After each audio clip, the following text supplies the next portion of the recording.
સુરતમાં શીતલ રેસ્ટોરન્ટમાં થયેલા ફૂડ પોઈઝનના કાંડ બાદ પ્રશાસને કાર્યવાહી કરી હતી કે મળતી માહિતી અનુસાર શહેરમાં શીતલ રેસ્ટોરન્ટ બનેલી ફૂડ પોઈઝનનો ગંભીર ઘટના બાદમાં મહાનગરપાલિકાનું સ્વાસ્થ્ય અને ફૂડ વિભાગ હરકતમાં આવી ગયું છે. નાગરિકોના આરોગ્ય સાથે થતા છેડાને અટકાવવા માટે પ્રશાસન સુરતના જે તમામ 9 ઝોનમાં આવેલી જે હોટલો રેસ્ટોરન્ટમાં વ્યાપક તપાસ ઝુંબેશ હાથ ધરી છે. પાલિકાની આ આક્રમક કામગીરી નિયમોના ઉલ્લંઘન કરતા જે હોટલ સંચાલકો ફફડાટ ફેલાઈ ગયો છે. શહેરના જે તમામ 9 ઝોનની હોટલમાં રેસ્ટોરન્ટ ફૂડ વિભાગે તપાસ હાથ ધરી હતી. જે 330 હોટલ રેસ્ટોરન્ટમાં તપાસ બાદ 208ને નોટિસ ફટકારવામાં આવી હતી. નિયમ ભંગ બદલ 17 હોટલ રેસ્ટોરન્ટ બંધ કરવામાં આવી હતી. સંઘર્ષ ચેકિંગ કાર્યવાહી બાદ હોટલમાં 4.17 લાખ દંડને ફટકારો હતો. જે ગુણવત્તાનું સંસ્થા અને પ્રમાણપત્રના નિયમોનું પાલન કરવાની સૂચના આપી હતી. ફૂડ વિભાગમાં અલગ અલગ નિયમો દ્વારા સમગ્ર શહેરમાં હાથ ધરાયેલી ચેકિંગ દરમિયાન આરોગ્ય નિયમ પ્રત્યે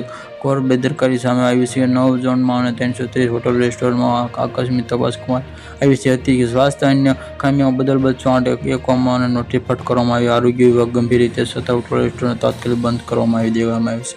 સુરતના વસાર વિસ્તાર રહેલા અશોકભાઈ કળસરિયા અને તેના પરિવારને 15 ઓગસ્ટના રાત્રે વિસ્તારમાં આવેલી શીતલ રેસ્ટોરન્ટમાંથી પંજાબી જમવાનું કાજુ પનીરનું શાક ઓર્ડર કર્યું હતું. જે ભોજન લીધા બાદ બીજા દિવસે તેનો 16 ઓગસ્ટ વહેલી સવારે અશોકભાઈ તેમની એક દીકરી પેટમાં અસહ્ય દુખાવો પડ્યો હતો. શરૂઆત તેમણે સ્થાનિક ક્લિનિક જોઈને પસાર સારવાર લીધી. તેનાથી જ ફરક પડ્યો હતો અને જોતા બપોર સુધી આ પરિવારના અન્ય સભ્યોની તબિયત પણ લથડવા લાગી હતી. સ્થિતિ વધુ બગડતા ડોક્ટરની સલાહ સમગ્ર પરિવારને તાત્કાલિક વારાણસી સ્વદેશી હોસ્પિટલમાં દાખલ કરવામાં આવ્યો હતો.